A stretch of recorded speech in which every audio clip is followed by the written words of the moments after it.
Thomas Bansbourg, bonjour. Bonjour Gauthier. Merci d'avoir accepté cette interview.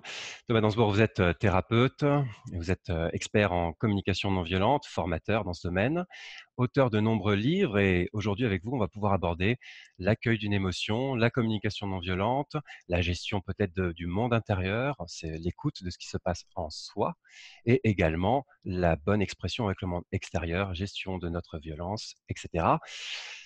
Vous avez sorti il y a 20 ans, ça fait, 20 ans cette année, nous fêtons les 20e anniversaire de votre livre «Cessez d'être gentil, soyez vrai» aux éditions de l'Homme et vous c'est également cet, 20e anniversaire et la naissance d'un nouveau livre, «Notre façon d'être adulte fait-elle sens et envie pour les jeunes?» qui sortira le 2 octobre aux éditions de l'Homme.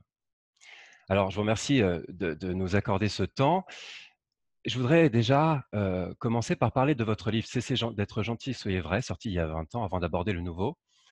Guy Corneau, qui a fait la préface de ce livre, parle d'une expérience que vous avez vécue, lorsque vous étiez parti dans le désert avec des jeunes, un groupe de jeunes que vous encadriez à l'époque. Dans le désert du Sahara, à un moment, l'un de ces jeunes sort un couteau et il menace un membre de l'équipe. Guy Corneau, désemparé, pourtant bien plein de bonne volonté, on connaît très bien Guy Corneau, vous annonce son projet de renvoyer les jeunes, de les renvoyer en urgence et d'annuler leur participation. Guy Corneau, dans sa préface, rapporte que justement vous avez réussi, par un tour, moi qui me semble un tour de magie, sincèrement, à ressouder le groupe, à apaiser les tensions et à recréer de l'harmonie, je crois que ce sont ces mots. Pourriez-vous nous dire comment est-ce que vous avez réussi justement et quels outils vous avez utilisés pour passer d'une situation problématique, d'un jeune qui sort un couteau, à un groupe harmonieux en plein désert? Merci de rappeler ce souvenir qui est un peu lointain maintenant, évidemment, il y a plus de 30, 25 ans, disons de cela. Toutefois, je me souviens très bien de la circonstance. Ce n'est pas de la magie, évidemment, vous en doutez, c'est un processus. Quand une fraise rouge sort de la terre noire au printemps, on se dit c'est magique, mais non, il y a bien sûr un processus derrière ça. Et j'ai simplement appliqué dans cette circonstance le processus de la communication non violente qui m'a fait comprendre que la violence n'est pas l'expression de notre nature, contrairement à ce que nous croyons et ce que colporte parfois la psychologie et ce que j'avais un peu appris dans mes études de droit, quelques notions de psychologie, selon laquelle la violence serait l'expression de notre nature. Eh bien, pas du tout. Depuis 25 ans, plus de 30 ans que je m'occupe de gens qui sont pris dans toutes sortes de violences, j'ai réalisé que la violence est l'expression de la frustration de notre nature. Et donc, si nous écoutons notre nature, si nous respectons notre nature, si nous savons la faire respecter par les mots, par le langage et la négociation, eh bien, nous évitons la violence. Voilà la clé de base de la communication non violente, apprendre à nommer ce qui se passe en nous avec des mots clairs et d'une façon qui nous fasse comprendre par l'autre, en sorte que l'autre ait envie de souscrire et de collaborer. Et c'est tout un travail par rapport à nos habitudes qui sont souvent piégées, je dirais plombées par la programmation de rapports de force, domination, soumission, agression, démission, séduction, manipulation. Nous sommes piégés, programmés comme des réflexes pavloviens par des rapports de force. Et donc, en voyant ce geste de violence, j'ai été causé avec le jeune et j'ai été vérifier ce qu'il vit derrière ce qu'il dit ou ce qu'il montre. Et donc, il était extrêmement en colère parce qu'il avait besoin d'être compris et respecté. C'est au fond simple. Donc, j'ai dit, tu es complètement en rage parce que tu as besoin d'être respecté. Il était furieux, il dit, oui, il ne me respecte jamais, il me laisse jamais sa place. J'écoute le flot de la colère. C'est un indice. Il y a des messages. Et derrière ça, quand moi j'ai envie d'envoyer quelque chose comme ça à la figure de l'autre, je le retiens bien sûr, mais j'ai parfois envie d'envoyer des choses comme ça à la figure de l'autre, je sais que je suis triste, déçu, que j'ai besoin d'écoute, d'avoir ma place ou qu'on me fiche la paix.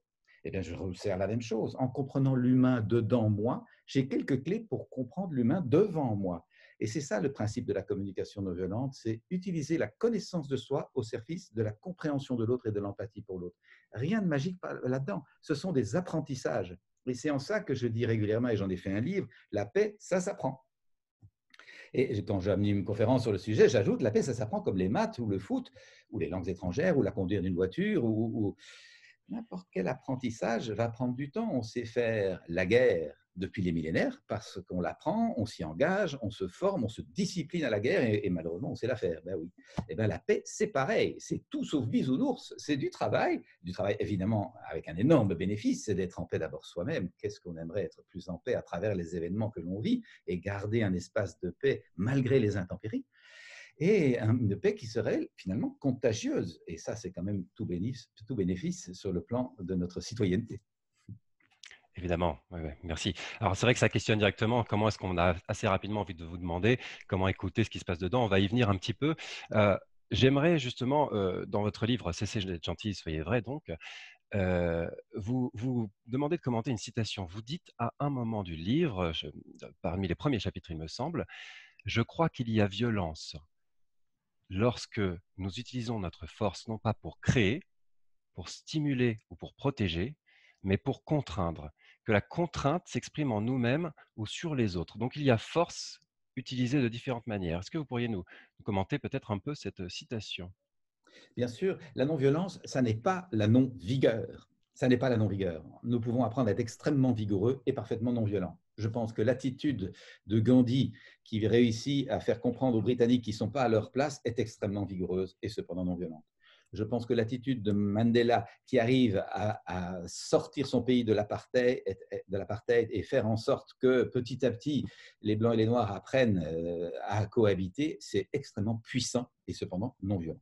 Et donc, il y a une grande confusion, effectivement, dans nos habitudes de langage, de croire que la non-violence, ce serait tout bisounours, tout gentil, tout mignon, on se fait des câlins et tout va bien. Moi, j'ai appris à exprimer mes colères grâce à la non-violence. Je sais faire des colères non-violentes parce qu'elles sont affirmatives, elles sont claires et elles ne sont pas destructrices, elles sont créatrices. Elles ne sont pas contre, elles sont pour.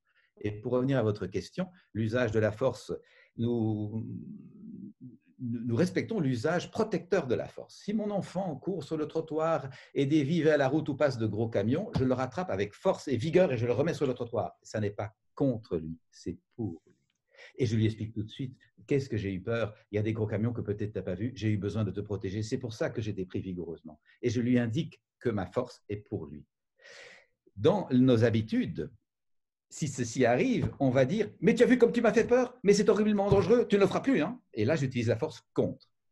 C'est terrible. On divise, on déchire au lieu de rassembler et éveiller. Et donc, nous avons vraiment besoin de retrouver cet usage de la force affirmative, et particulièrement aujourd'hui, où il y a tant de confusion, nous avons chacun besoin de travailler notre force intérieure pour bien savoir qui nous sommes, comment nous positionner, et savoir dire oui avec générosité et entrain, et savoir dire non et pouvoir dire stop, attends. C'est vraiment de l'éducation citoyenne. OK, c'est vraiment très intéressant. Les gens qui nous écoutent, à mon avis, vont être intéressés par cette notion de colère non violente. Il y a un paquet de colères non violentes qui ont envie d'être exprimées, je pense. Alors comment est-ce qu'on pourrait justement détailler un peu cette notion précise? Puisque moi j'imagine colère, j'imagine, je bouillonne, le cœur bat trop vite, je suis énervé, j'ai pas envie de m'énerver contre l'autre, mais je finis par le faire, donc je m'en veux. Comment est-ce qu'une colère peut être non violente? Comment rendre compatibles ces 2 concepts? En utilisant la puissance qu'il y a en nous quand on sent la colère, je pense que chacun de nous sent bien que ça bouillonne, et il y a beaucoup de force et d'énergie, et cette force pourrait bien sûr être destructrice. C'est d'ailleurs parce qu'elle est très souvent destructrice qu'on fait un amalgame, puisqu'il y a des résultats catastrophiques à la colère, on trouve que la colère est catastrophique ou en tout cas négative. Et lorsqu'on trouve un sentiment ou une émotion négative dans notre système de pensée, on le tasse de côté, comme on dit au Québec, on le met dans la cocotte minute, et on empile, on empile, on empile, on empile, et sur cette cocotte minute, il y a toutes sortes de couvercles qui se mettent, familiaux d'abord, je ne t'aime pas quand tu es en colère, scolaire, on n'est pas en colère à l'école, religieux, parfois la colère c'est pas bien, sociaux, si je suis en colère, est-ce qu'on va m'aimer, donc je fais semblant que tout va bien, professionnel, évidemment, on ne se met pas en colère au travail, tout va bien, et donc ça s'empile dans ma cocotte, mais la cocotte, elle n'est pas statique, elle est posée sur le feu du temps qui chauffe, c'est dynamique les émotions, émotion, ça me met en mouvement, hein, la racine latine, et donc tôt ou tard, la cocotte, paf, elle explose, parce que je n'ai pas porté attention à des parties de moi. Donc l'injonction, il ne faut pas se mettre en colère, elle est tout à fait contre-productive. Si je suis en colère, je suis en colère. Et ça émerge en moi. Alors ce sur quoi j'ai du pouvoir, par contre, ce n'est pas sur l'émergence du sentiment, mais sur le traitement du sentiment. Je vais pouvoir m'asseoir avec ma colère pour la comprendre et la transformer de façon qui soit constructive. Et ça, ce sont les apprentissages qu'on propose en communication non violente. L'idée n'est donc pas du tout de nier la colère, de faire semblant que tout va bien, mais l'idée est d'accueillir la puissance de la colère pour la transformer et peut-être l'utiliser sur le ton de la colère, mais pas contre. On peut très bien dire alors à l'autre, stop, là franchement je suis à colère, j'ai besoin qu'on se parle, est-ce que tu es d'accord qu'on se parle? Parce que c'est vraiment urgent ce que j'ai à te dire. Et on indique que des limites peuvent être transgressées. Si dans un couple, on est tout gentil, tout mignon et on se dit c'est pas le moment, il est fatigué, elle est fatiguée, je lui parlerai plus tard, on finit par étouffer et remplir plein de cocottes minutes qui tôt ou tard vont péter. Beaucoup de divorces sont liés à ça. Nous avons donc besoin d'une hygiène de conscience qui nous permet de dire à notre compagnon, compagne, cessons d'être gentils, soyons vrais, hein, c'est vraiment le thème de mon vie. Là, franchement, je suis en colère, j'aimerais qu'on trouve un espace pour se parler parce que j'ai tellement besoin d'être compris. Alors, ça peut être tout à l'heure ou demain, mais c'est vraiment urgent. C'est pas contre toi, tu sais, c'est parce que je t'aime justement et je tiens à notre relation. Merci, Et de vous donnez l'entretien, vous voyez? bien sûr. Et de l'entretien. Lorsque notre machine à café est coincée, on l'entretient. Lorsque la tondeuse ou la voiture a besoin d'une réparation, on la passe à l'entretien. Eh bien, la relation, ça demande de l'entretien également régulièrement. Ouais, merci beaucoup. Donc vous différenciez vraiment pour, contre et non pas une énergie brute de colère, mais la colère, cette énergie brute qui serait utilisée pour protéger le couple, soi-même, sa relation à soi, sa relation à l'autre, ou contre, donc une agression, une violence qui venait détruire, contraindre. C'est très clair. Je vous Oui, remercie. nous privilégions vraiment l'intention et je pense que ça rejoint le travail que vous faites en énergie. Nous clarifions notre intention. Dans quelle intention est-ce que je suis? C'est extrêmement important à nos yeux. Très bien. Alors du coup, comment questionner cette intention? Vous parliez tout à l'heure d'intériorité, vous êtes même intériorité citoyenne, comme un devoir plus important peut-être que, que certains qui sont mis en avant. Comment privilégier comment connaître cette intention, la questionner dans votre expérience, comment l'entendre? Parce qu'assez souvent, on ne sait même pas ce qui se passe en soi, on ne sait pas pourquoi on est en colère finalement. Ça, c'est le résultat d'une éducation qui nous a construit surtout dans le cerveau dit gauche, le logico-mathématique. C'est celui-là, il est très compétent, il est cartésien, il est logique, il met tout dans des cases et il pense qu'il peut tout comprendre comme ça, ce qui est malheureusement pas le cas. Nous avons besoin de développer bien d'autres canaux d'intelligence qui ne sont pas du tout rencontrés dans nos éducations, dans nos processus scolaires jusqu'ici, et j'espère que ça viendra. Les chercheurs nous disent que nous avons, selon les cas, entre 8 ou 12 canaux d'intelligence. Et ce qu'on développe surtout, par exemple, en communication non violente, mais il y a d'autres aspects. J'imagine que vos pratiques développent d'autres intelligences. L'intelligence intuitive, l'intelligence émotionnelle, comprendre le langage des émotions chez soi et chez l'autre. L'intelligence relationnelle, intérieure d'abord, toutes les parties de soi. Nous avons des parties qui parfois sont en division, en fuite ou en collusion, et nous avons besoin de les comprendre pour apporter de la clarté. L'intelligence relationnelle extérieure, comment est-ce que je crée de la relation profond, du lien sûr, qui permet de traverser les conflits en sachant qu'on tient l'un à l'autre. Comment est-ce qu'on arrive à faire ça? Donc, nous avons besoin de développer d'autres canaux d'intelligence et heureusement que ça s'apprend. Donc vous nous invitez à entrer dans d'autres mondes. Voilà comment moi je l'entendrais dans ma perception finalement. D'aller découvrir d'autres sphères que celles qui sont connues, logiques, mécaniques, etc., que nous avons reçues par notre éducation, mais à développer d'autres formes d'aptitudes. C'est ça. Développer d'autres capteurs, d'autres senseurs, d'autres perceptions qui nous permettent d'abord de mieux vivre avec nous-mêmes. Et ça suppose une régularité, comme un jardinage. Le jardiner la vie intérieure, ça suppose que je la fréquente, que je m'assois donc régulièrement avec le premier humain dont j'ai la charge sur cette planète, et qui est moi. Que je m'assois avec moi-même sans rien faire, juste pour être. Et ça, c'est tellement difficile pour la plupart de nos contemporains, qui passent d'une chose à faire à une chose à faire à une chose à faire en oubliant d'être et qui s'étonnent de ne plus être reliés à eux-mêmes, de ne pas être reliés à leurs enfants, de ne pas être reliés à leurs conjoints, de ne pas sentir de lien avec leur équipe de travail, avec la société, avec le monde, avec la nature. Il est plus qu'urgent de retrouver le lien avec soi, le lien avec notre nature profonde, qui est la clé du lien avec la nature autour de nous, et le lien avec les autres. Ça Ouais. prend. Merci beaucoup. Alors j'aimerais vous demander justement, quelques questions sur l'actualité puisque, vous parlez donc de colère. J'imagine que la peur aussi est une émotion sur laquelle vous travaillez, vous devez beaucoup travailler.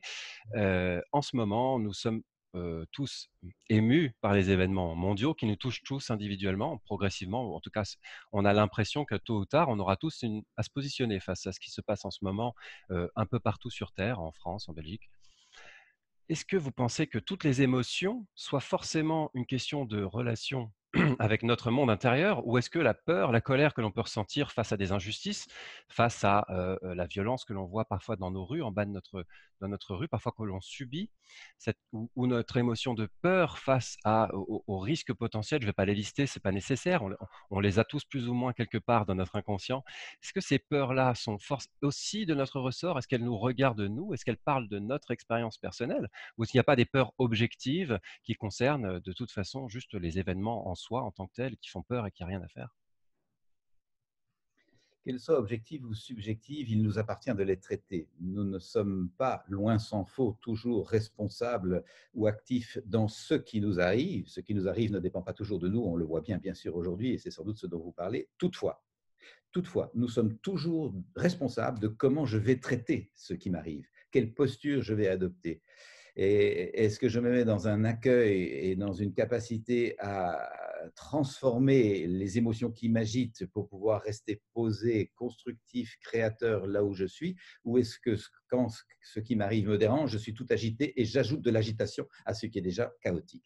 Autrement dit, est-ce que devant les enjeux du monde d'aujourd'hui, qui sont le chaos, la brutalité, la violence quotidienne, les rapports humains de plus en plus brutaux, le matérialisme croissant, la déconnexion de la douceur, de la tendresse, de la proximité, de la vérité des rapports vrais et authentiques, est-ce que devant ces enjeux-là, l'hypocrisie croissante, la langue de bois, etc., est-ce que j'entretiens le problème ou est-ce que je participe à la solution là où je suis, avec les moyens même menus qui sont à ma disposition? Autrement dit, est-ce qu'avec mon enfant, je vis les valeurs que je chéris, tendresse, partage, écoute, confiance, patience dans la vie, capacité de résilience? Est-ce que c'est ça que j'indique à mon enfant quand je rentre fatigué du travail avec des tensions liées à ma vie professionnelle? Est-ce que j'arrive à être à l'écoute de mon ado qui m'a pas vu de la journée, qui a besoin de me partager des choses et avec lesquelles je suis peut-être pas forcément d'accord? Est-ce qu'à cet endroit du monde, de nouveau avec les moyens même menus que j'ai, mais qui sont ceux que j'ai là maintenant, je témoigne que l'écoute est importante, la tendresse est importante, la compréhension de l'autre est essentielle, l'accueil de la différence est fondamental dans le monde et je vis ça là.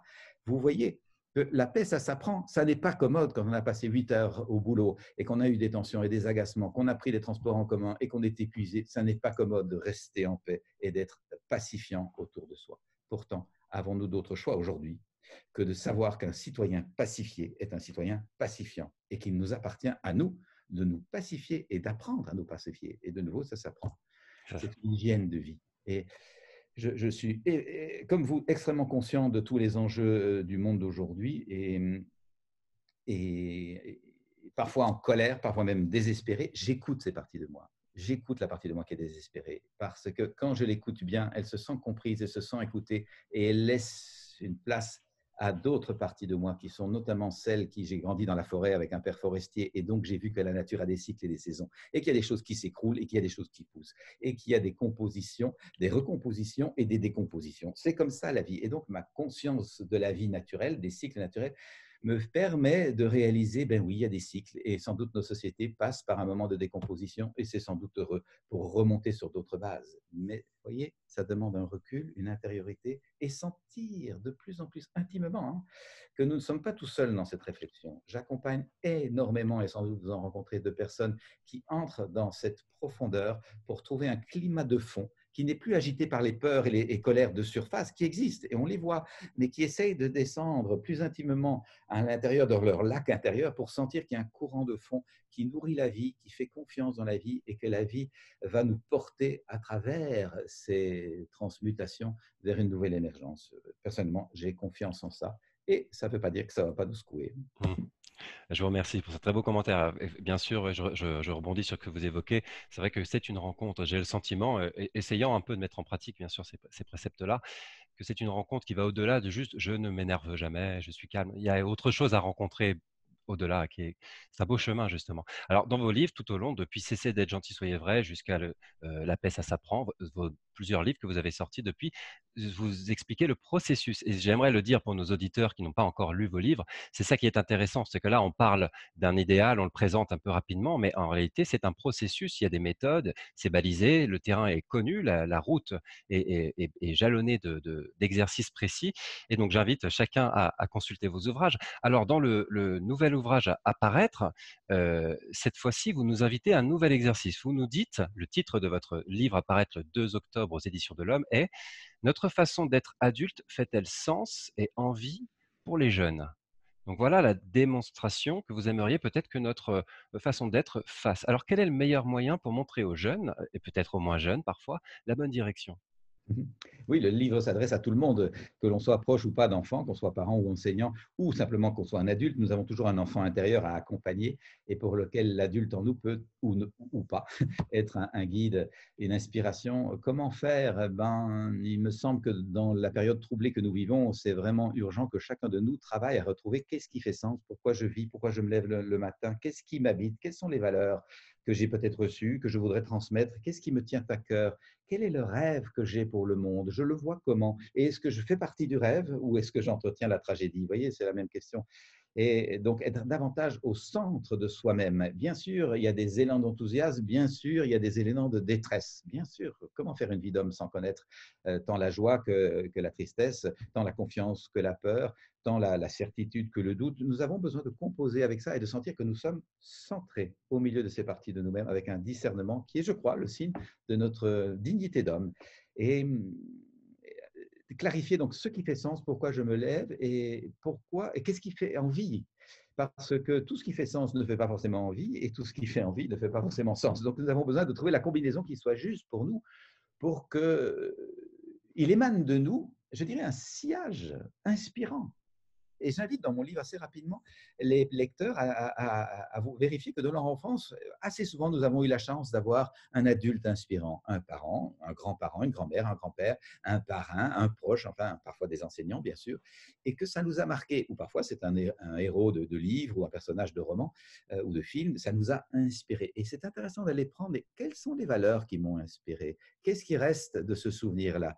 Alors, ça peut être le courage, ça peut être l'engagement, ça peut être la patience, ça peut être l'humour, la légèreté, le lâcher-prise, ou la fantaisie, la détermination. Et c'est intéressant, j'ai reçu ça, ça m'a inspiré, ça m'a donné le goût de vivre. Est-ce que je peux renourrir ça en moi et est-ce que je peux transmettre ça à mon tour? Voilà un exercice simple pour transformer notre existence et la rendre plus alignée, plus consciente, plus vivante. Et je pense vraiment que c'est très nécessaire dans une période de perte de repères extérieurs, de plus en plus, d'apprendre à trouver nos repères intérieurs. Des moments de crise, l'humanité en a vécu pas mal.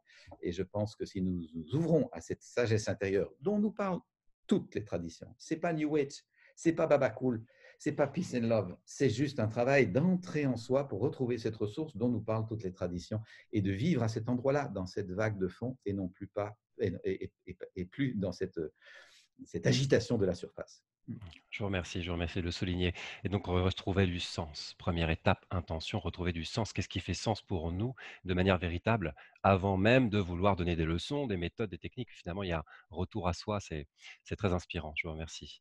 Alors justement, donc vous écrivez il y a 20 ans, Cessez d'être gentil, soyez vrai. Alors une recommandation, un livre d'ailleurs qui nous explique comment faire pour être vrai, avec des méthodes et techniques. Et 20 ans plus tard, Notre façon d'être adulte fait-elle sens et envie pour les jeunes? Votre nouveau livre, donc à sortir le 2 octobre, des éditions de l'Homme.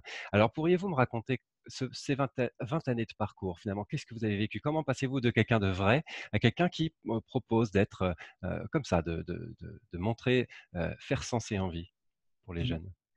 Vous avez encore de bonnes heures. Un peu moins, mais on peut déjà discuter. Ah, c'est un cheminement, vous savez, en écrivant «Cessez d'être gentil, soyez vrai», ben, j'avais d'abord travaillé pas mal sur moi, cette petite formule m'était déjà venue à l'intérieur de moi-même. J'avais réalisé que, garçon gentil, poli, courtois, éducation bourgeoise, catho, bien comme il faut, tout ça, ce pétrissage m'empêchait d'être vrai et que si je voulais suivre ma vraie voie, devenir qui je voulais, il fallait que je cesse d'être gentil d'abord avec moi-même, cesser de me conter des histoires, cesser de croire des objectifs qui ne me correspondaient pas. Je pense qu'on l'a rappelé, j'ai été avocat dans une première tranche de vie, voulant faire une belle carrière, gagner de l'argent, etc. C'était pas moi, ça, c'était le pétrissage de l'ambiance familiale. Et au fond, j'ai réalisé que je voulais aider les êtres humains. Ça, oui, et c'est ce que je continue de faire. Et à l'époque, je voulais le faire par le métier d'avocat. Très vite, en étant cohérent avec mon livre et en étant de plus en plus vrai avec moi et avec les autres, j'ai réalisé que ce n'est pas nécessairement confortable. C'est-à-dire dire non à temps, à la bonne mesure et à la bonne personne, ce n'est pas confortable. Dire sa colère à temps, dans la bonne mesure, à la bonne personne, ce n'est pas confortable. Entendre la colère de l'autre et tenter d'écouter ce que cet humain veut dire avec empathie, ça n'est pas confortable. Mais comment voulez-vous être heureux si vous dites oui à tout? Si vous cachez vos colères, si vous ne voulez pas entendre la colère de l'autre, ben, ça n'ira pas, vous n'allez jamais être heureux. Et donc, être heureux, c'est passer à des paliers de conscience de plus en plus subtils, de plus en plus éveillés, qui nous demandent de quitter des habitudes, des automatismes et de traverser des inconforts. En observant ce travail-là, je me suis dit, au fond, les personnes qui veulent bien faire ce travail, à l'époque, j'avais un cabinet de thérapeute, je suivais donc des personnes sur la durée, je vois que les personnes qui rentrent dans ce travail d'intériorité se pacifient, trouvent leur élan de vie, deviennent de plus en plus créateurs, trouvent leur force intérieure, apprennent à traverser les difficultés avec beaucoup plus de vigilance et de créativité, de fécondité. Et donc, il y a une dimension citoyenne. C'est pas qu'on travaille sur soi en thérapie à chercher son petit bobo, son petit malheur, et cetera. C'est que tout d'un coup, waouh, on devient un humain au service de la vie communautaire. Et ça, c'était tellement significatif pour moi que j'en ai fait un livre qui s'appelle Du je au nous, qui est l'endroit où je pense qu'on a envie de vivre. Nous avons envie de vivre dans un nous fertile et fécond, soutenant, aimant. Et le sous-titre est l'intériorité citoyenne, le meilleur de soi au service de tous. Et donc, je réconcilie deux mondes qui jusqu'ici se tirent la langue. L'intériorité, ce serait, pour ceux qui s'en occupent, de l'ordre de la vie privée. Et puis, il y a l'engagement citoyen. Et bien, c'est parce que j'ai une vie intérieure que mon engagement citoyen est fécond. Sinon, il pourrait être rebelle ou soumis ou désordonné. Et donc, nous avons besoin de vivre cette intériorité. Et ce faisant, est venu assez vite le thème du livre suivant. La paix, ça s'apprend. La paix, ça s'apprend comme Elema tout le foot, on l'a rappelé. Et dans ce cheminement, je me suis rendu compte que notre fonction d'adulte n'était pas facile dans le monde chaotique que nous traversons et que c'est sans doute de plus en plus nécessaire que nous sachions ce que nous vivons, pourquoi nous le vivons, pour témoigner aux jeunes qui arrivent dans ce chaos, dans ce monde qui est au bord du gouffre, au bord des effondrements. On parle beaucoup de collapsologie, je suis très conscient de ces enjeux, je travaille avec des collapsologues. Eh bien, il y a quand même à travers tout ce bouleversement des raisons de faire confiance dans la formidable capacité de résilience de la vie. Et donc, pour ça, les adultes ont besoin d'être davantage conscients. Si vous êtes découragé, vous êtes décourageant. Si vous êtes stressé, vous êtes stressant. Si vous êtes apeuré, vous êtes effrayant. Et donc, choisissons. Et je ne dis pas que ce soit facile, je dis vraiment que ça vaut la peine. Je vous remercie Thomas, merci beaucoup. Je rappelle donc on fête les 20 ans de Cessez d'être gentil, soyez vrai cette année et également Nouvelle naissance, votre nouveau livre Notre façon d'être adulte fait-elle sens et envie pour les jeunes, sorti le 2 octobre toutes les 2 aux éditions de l'Homme. Je vous souhaite une bonne journée, je vous remercie et ce sera un plaisir de continuer à suivre votre actualité. Eh Au bien, revoir, merci. À la prochaine. à la prochaine.